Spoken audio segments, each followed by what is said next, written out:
So pruning roses is an important part of maintenance. No matter where you're at, you have to make sure to prune them at the proper time. Right before the first frost is the time that you want to prune them way back.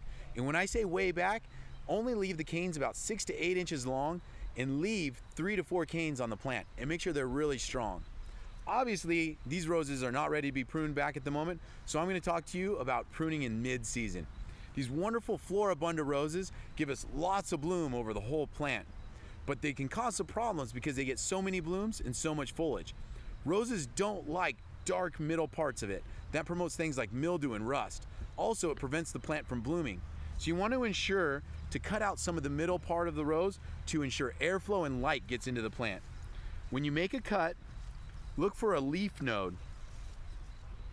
Right above the leaf node, make a downward slice with your pruners and make sure they're sharp so you avoid any kind of tearing. After that cut, dispose of the rose and the flower because you can use them in a vase, but if you put them in your compost bin and this rose is diseased, you'll spread that disease throughout your whole garden.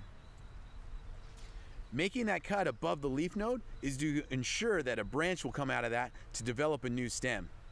Another thing that we do with roses is what's called deadheading. And deadheading is when you eliminate some of the spent blossoms. When there's spent blossoms on plants, they take energy away from the plant, and then you want to put all that energy into the new buds.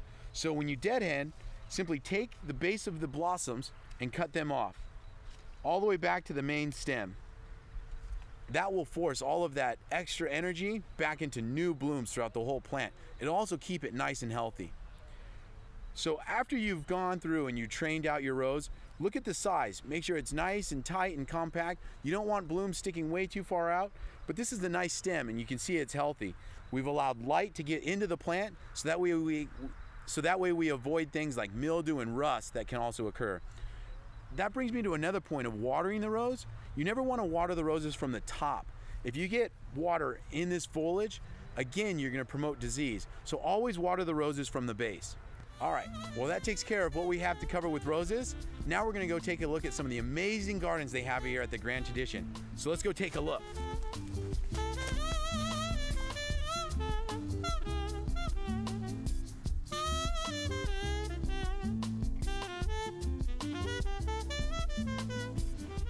A great thing that they do here at the Grand Tradition is show plants in their natural environment.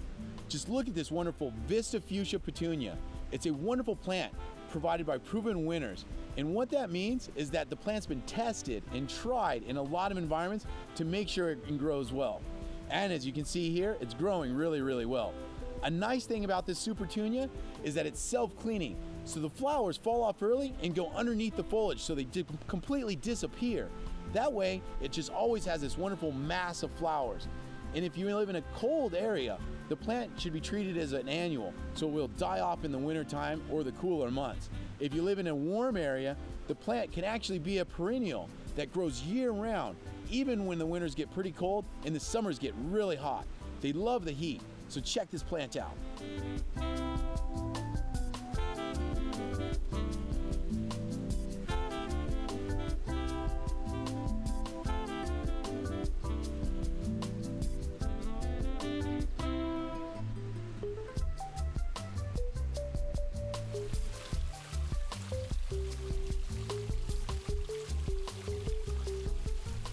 I love visiting botanical gardens. They're a great way to get inspiration for your own home. But when you visit a botanical garden, make sure to take some notes. It's always good to note the sun that the plants are getting. Maybe they're in full sun, or maybe they're in part shade, but you need to know that when placing them in your own home. The other thing to note is watering. Ask the gardeners there how much things get watered, if they're a heavy water or if they're a light water, because when you get it home, you're going to need to know that to make sure you're successful. Lastly, whenever you visit a botanical garden, keep the beauty there. Sometimes it's enticing to take a pruning off of something or take a snippet so you can identify it later. But if you need to identify it later, just take a picture with your phone, bring it into a local garden center, or post it online. Usually someone will be able to identify that plant for you.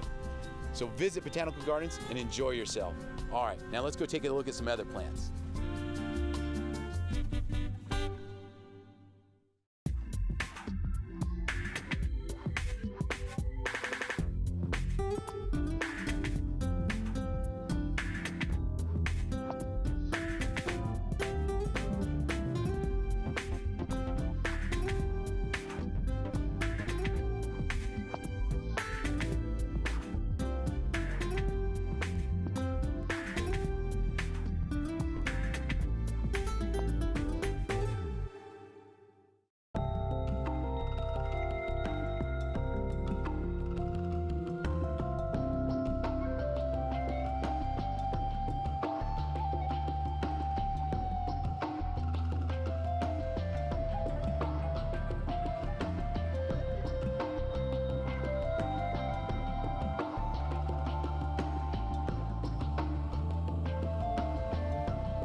Hi, I'm Sharon Asakawa from the GardenLife radio show, and thanks to the grafted Mighty Tomatoes, now everyone can grow tomatoes like these. Get ready for the tomato plant that's going to change the way Americans grow vegetables.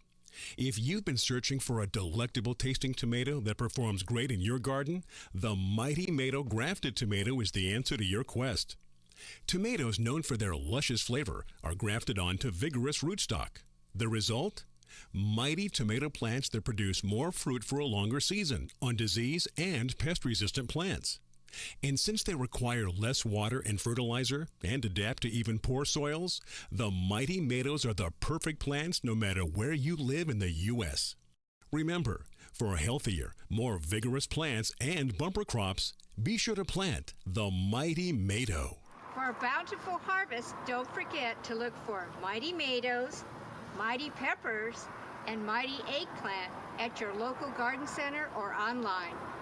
You can order over 38 varieties of Mighty Tomatoes online at GardenLife.com.